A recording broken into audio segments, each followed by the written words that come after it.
যুদ্ধের ভয়াবহতা তো চলছেই। আমরা ইতিমধ্যেই যুদ্ধ বিষয়ক এক প্রতিবেদন তৈরি করেছিলাম, যেটা আপনারা শুনেছেন।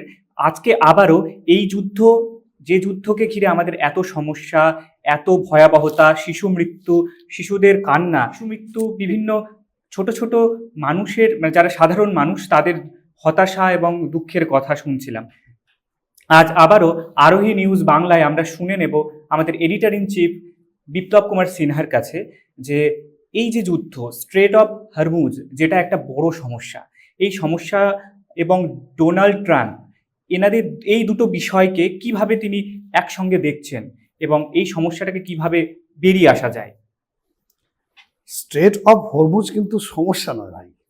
স্ট্রেট অফ হরমুজ হচ্ছে একটা ওয়ে, একটা place were all Asia, middle east, Europe connectivity আছে, যেখান থেকে যে যে যে জায়গাটা থেকে, যে প্রণালী দিয়ে বা যে মানে সমুদ্র যে পাশটা দিয়ে, ওখান থেকে কিন্তু সমস্ত দেশের জাহাজগুলো পাস হয়।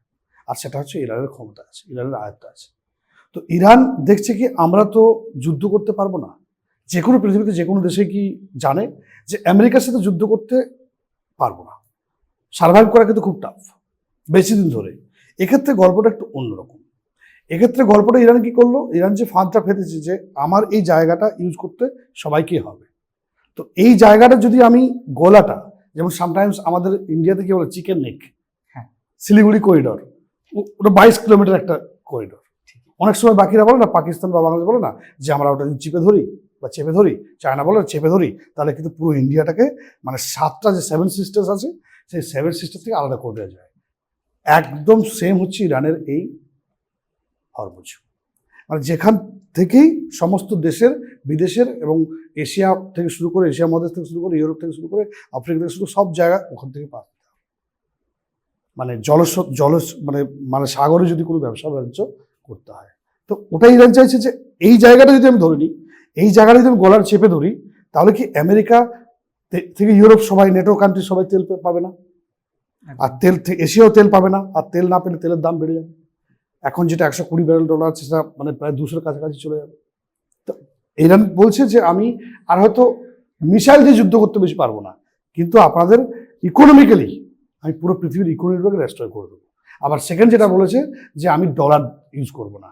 যদি আমার এই হরমুজ স্ট্রেট থেকে যদি কাউকে পাস হতে হয়, তাহলে ইউয়ান ইউজ করতে হবে, চাইনিজ মানে রুপিজ, চাইনিজ যে মানে ডলার মানে মানি, সেটা ইউজ করতে হবে, ইউয়ান ইউজ করতে হবে। ইউয়ান যদি দাও, আমি চাইনিজের সাথে ওটাতে ব্যবসা করব, আমি ডলারে ব্যবসা করব না।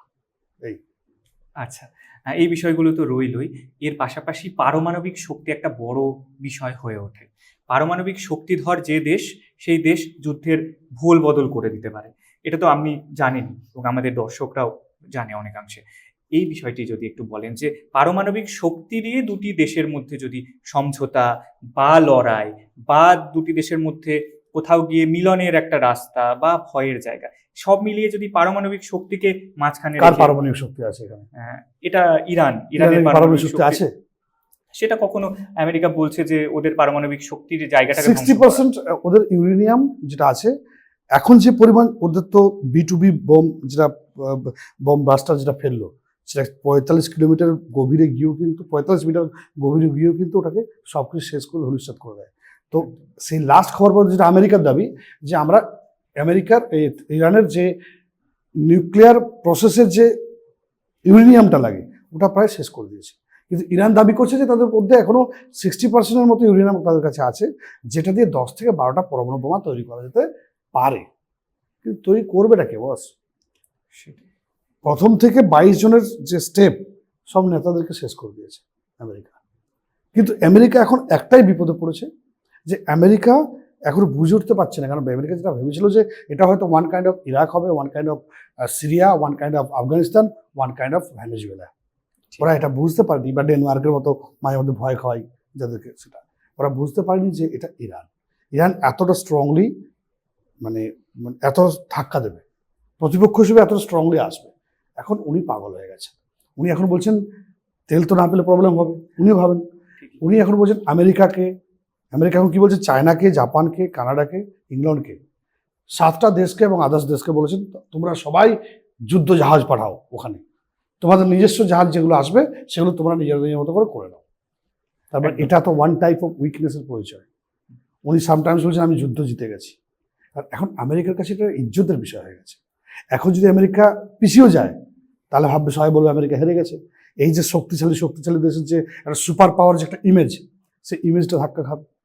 আবার যদি এগিয়ে না পিছিয়েও যায় মানে তাহলে ভাবে আমেরিকা ভয় পেয়ে গেছে। তো আমেরিকা এখন in between deep sea and devil. একদিকে ডেভিল দাঁড়িয়েছে দৈত্য, আর একদিকে গভীর সমুদ্র। মানে আমেরিকাকে এখন এটা খুব তাড়াতাড়ি এটাকে মেটাতে হবে। এখন America NATO nation code threat দিচ্ছেন যে তোমরা এসে হেল্প করো, তোমরা এসে দাঁড়াও হরমুজ প্রণালীতে এসে, নাহলে কিন্তু তোমাদেরও প্রবলেম আছে। উনি এখন কি করবেন বুঝতে পারছেন।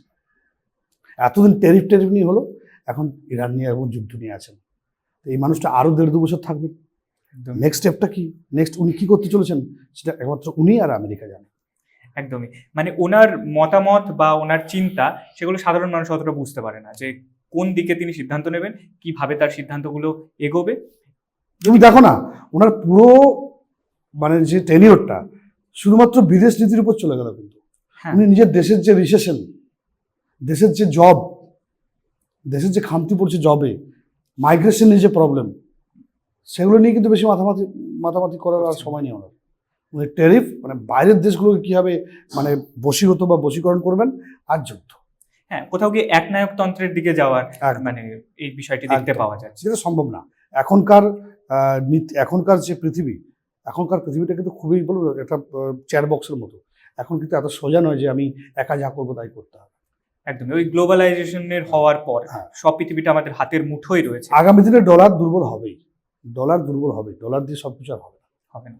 তখন ডলারের মতো যে ব্রিক্স কান্ট্রি, ধরো ব্রিক্স কান্ট্রি যেটা ব্রাজিল, ইন্ডিয়া থেকে শুরু করে যে ব্রিক্স কান্ট্রিগুলো আছে, যে রাশিয়া, এরা ব্রিক্স জাতীয় কোনো ফর্মুলা বা কিছু একটা মানে এমন ট্রানজিশনাল একটা পেমেন্ট মোড বা পেমেন্ট প্রসেস নিয়ে আসবে যেটা দিয়ে কাজ হবে ভবিষ্যতে। তাতে আধা ডলার ওখানে তো মানে কবর ভেঙে যাবে। ঠিকই, অর্থনীতির ক্ষেত্রে একটা বড় প্রভাব পড়ছে এই যুদ্ধের ক্ষেত্রে। এটা ডলার তো কলোনাইজ করছে, পুরো পৃথিবীকে তো ডলার কলোনাইজ করছে। ঠিকই, পুরো দেশের অন্যান্য দেশগুলির অর্থনৈতিক শক্তিকে ধরে আছে ডলার। সেটা আচ্ছা, এই তো বিষয় রইল। আমাদের দেশে যদি ফিরি, এই যুদ্ধকে সঙ্গে করে এই নরেন্দ্র মোদীর যে প্রচেষ্টা, যেভাবে তিনি তেল নিয়ে আসার যে কথাগুলো বলছেন, এটা কি আদৌ সত্যি, নাকি মানুষকে কোথাও গিয়ে ভাঁওতা দেওয়ার একটা চেষ্টা, ভোটের আগে এরকম পরিস্থিতি তৈরি করার চেষ্টা? আপনি কি মনে করেন এই বিষয়টি? প্রথমত প্রধানমন্ত্রী নরেন্দ্র মোদী ভাঁওতা দেওয়ার মতো লোক বলে আমার মনে হয় না। তিনি যথেষ্ট শক্তিশালী একজন প্রধানমন্ত্রী। এবং ভাঁওতা দেওয়ার জায়গাটা কোথায়? তুমি যে ভাঁওতা এই কথাটা ইউজ করলে, এটা ভাঁওতা দেওয়ার জায়গাটা কোথায়? উনি কী কারণে ভাঁওতা দেবেন? সেটা একটা বিষয়। ওনার সামনে কি এমন আছে যে ভাঁওতা দিতে হবে? যেটা আন্তর্জাতিক ক্রাইসিস, সেটাকে মেনটেন তো করতেই হবে।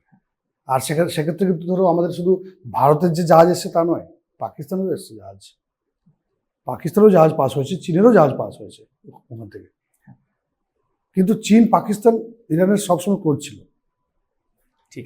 ইরানের তো মানে কি বলো, তেলের পাইপ পাকিস্তান পর্যন্ত পৌঁছানো করা ছিল।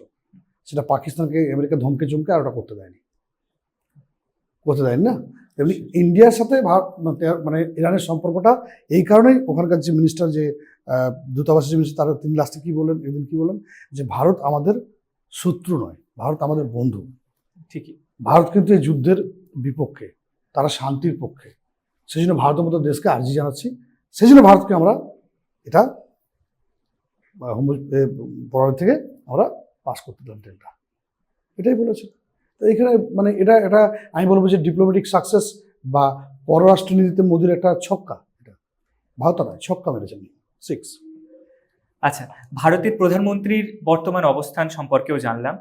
যুদ্ধের এই ভয়াবহ পরিস্থিতিতে কি করা যেতে পারে, কেমনভাবে আমাদের আন্তর্জাতিক রাজনীতি কোন খাতে বইবে, সেই সমস্ত বিষয় আজকে জেনে নিলাম আমাদের এই যুদ্ধ বিষয়ক আলোচনার পর্বে। এই বিষয়ে আলোচনায় আমাদের সঙ্গে ছিলেন আরোহী নিউজ বাংলার editor in chief Biplab Kumar Sinha মহাশয়।